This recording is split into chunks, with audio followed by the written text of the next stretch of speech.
একটা ছেলে একটা মেয়েকে অনেক ভালোবাসতো কিন্তু বলতে পারতো না।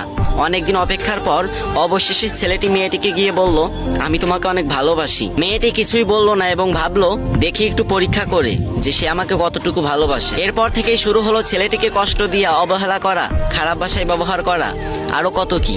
কিন্তু মেয়েটি বুঝতে পারতো যে ছেলেটি তাকে অনেক ভালোবাসে। তারপরও সেই মেয়েটি অহংকার করতো আর বলতো, আমার জন্য ছেলের অভাব আছে নাকি? ওর মতো অনেক ছেলে আমার পিছনে লাইন ধরে দাঁড়িয়ে থাকে। এরপর মেয়েটি ছেলেটিকে একদিন পাবলিক প্লেসে খুব অপমান করলো এবং ছেলেটি সহ্য করতে না পেরে সেখান থেকে চলে গেল।